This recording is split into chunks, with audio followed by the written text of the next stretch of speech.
Baik, assalamualaikum warahmatullahi wabarakatuh. Selamat pagi semuanya, anak-anak kaum mahasiswa pengampu mata kuliah rangka listrik ya semester ini. Baik, sebelumnya Bung ucapkan terima kasih kalian sudah bersedia untuk melihat melihat dan mempelajari video yang sudah Bung rekam record menggunakan Jimmy ya. Baik, untuk pertemuan terakhir ini, seperti yang Bung janjikan sebelumnya, kita akan latihan soal. Nah, tapi latihan soal ini akan Bung jelaskan secara offline dulu ya.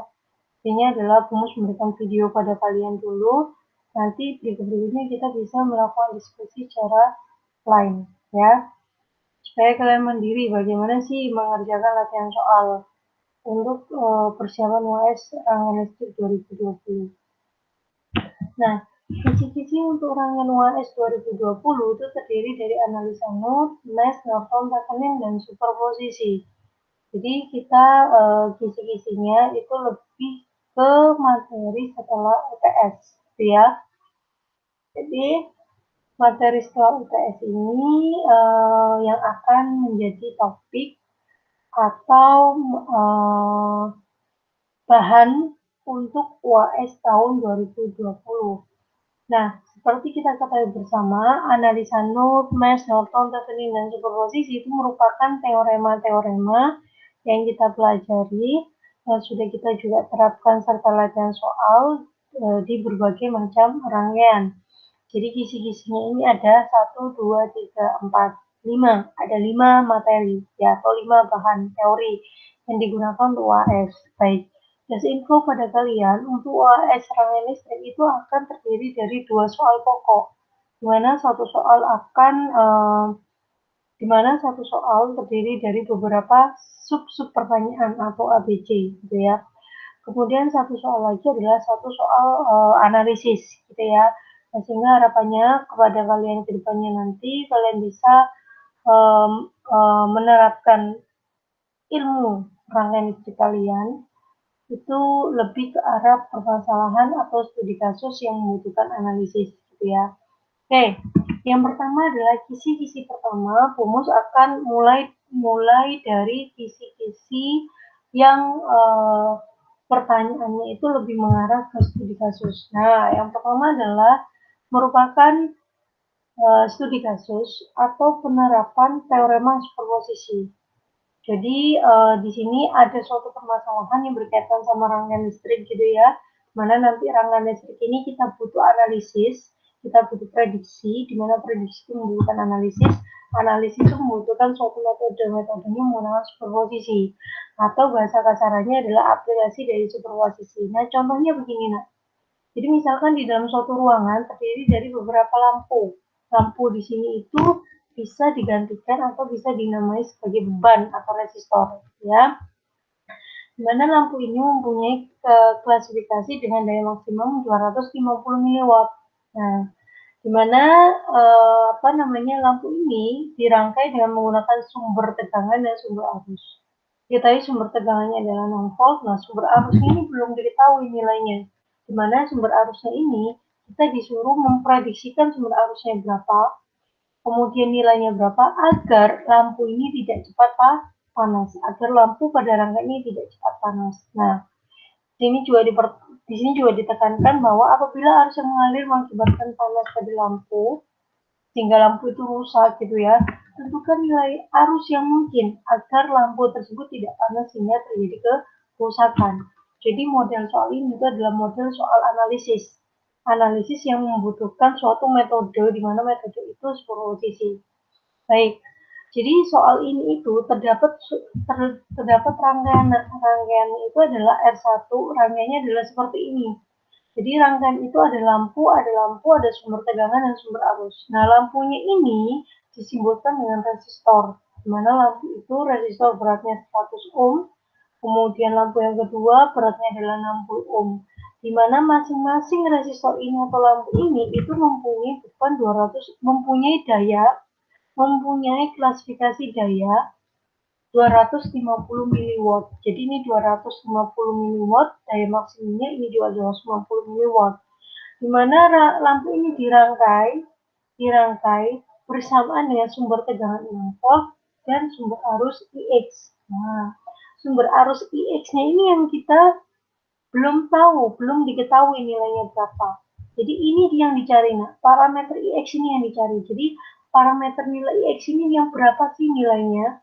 Agar ketika dia mengalir, ketika dia nanti dinyalakan gitu ya, IX yang ditentukan ketika dia mengalir, lampu R2 dan lampu di sini tidak terjadi panas atau sehingga menyebabkan kerusakan pada kedua beban. Nah, perhatikan. Jadi dari studi kasus yang ini tadi, itu bentuk rangkaiannya begini, gitu ya. Itu sudah diketahui di dalam soal. Nah, sekarang kita tinggal menganalisis nih, kira-kira untuk menganalisis rangkaian ini atau untuk memprediksi nilai IX, kita menggunakan teorema apa? Kita menggunakan cara bagaimana? Prediksinya kita menggunakan cara apa? Nah, cara itulah disebut dengan metode. Nah, sudah kita sudah kita pelajari sebelumnya ya. Kalau ada sumber arus yang beginian ya, sumber arusnya 2 gitu ya, maka langkah yang paling mudah itu adalah kita langsung mengacu ke materi atau metode superposisi. Dimana kita harus ingat kembali metode superposisi ini atau cara superposisi ini adalah dengan cara menjumlahkan dari sumbernya bekerja bergantian. Jadi kalau ini nanti on, ini off. Ya, kalau ini on berarti ini off gitu ya. Kalau ini on berarti ini off. Nah, dengan catatan kalau ini on, ini off berarti ininya dihubung buka. Tapi kalau ini on, ini off berarti ini dihubung singkat. Begitu kan superposisi ya. Hasil keduanya berdijumlahkan. Nah, jadi soal ini atau kisi-kisi ini itu sangat mudah nah ya. Jadi kita menerapkan namanya superposisi untuk mencari nilai IX ini berapa. Nah, sebelum kita menggunakan superposisi, kita harus tahu nih nilai arus maksimum di lampu 64 ohm itu berapa, di beban 100 ohm itu berapa. Nah, seperempat W itu artinya adalah seperempat watt. Seperempat watt itu setara dengan 100%-nya dari 1 watt itu berapa? Jadi seperempat watt itu sama dengan ini 250 mW. Nah, sehingga di sini karena sebelum kita menyalakan superposisi, maka kita harus mengetahui dulu nih IMAX yang mengalir pada R1 dan R2 itu berapa. Nah, tentunya kalian masih ingat ya, Bumus akan coret-coret dulu di sini. Tentu kalian masih ingat ya di sini P itu rumusnya P sama dengan apa? P kali I, betul ya? P kali I, gitu kan ya? Nah, sehingga kalau kita Bumus ingin memecahkan V itu kan I kali R ya. V itu kan hukum Ohm sama dengan I dikali sama R, ya. Nah, V ini Bumus masukkan I kali R, ya, kalikan dengan I lagi. Nah, berarti sama dengan apa nih? I kuadrat dikalikan dengan RP sendiri ya. P itu sama dengan I kuadrat dikali dengan R. Nah, dari rumus ini, ya, maka Bumus bisa menentukan nilai I. Ya, I kuadrat sama dengan apa? P per R. Ya. Nah, I sama dengan apa? I sama dengan akar P per R. Nah, ya. Ini. Sehingga untuk menentukan arus maksimal untuk 64 ohm itu berapa, arus maksimal untuk 100 ohm itu berapa, kita menggunakan rumus ini. I sama dengan akar P per R. Nah, jadi I max-nya untuk beban 100 ohm itu adalah P max per R. 0,25 ini dari mana, Bu? Dari ini, 250 mW dijadikan watt menjadi berapa? 0,25. Ya. Dibagi 100 maka mendapatkan 50 mA. Sedangkan 64 ohm bagaimana? Berarti sama caranya Pmax 0,25 per 662,5 mA. Jadi, dengan diketahui Pmax-nya 250 mW dan Imax-nya kita sudah tahu, artinya apa?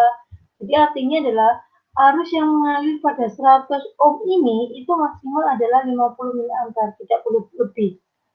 Ya, arus maksimal yang mengalir pada 64 ohm ini maksimal adalah 62,5 mA, juga tidak boleh lebih.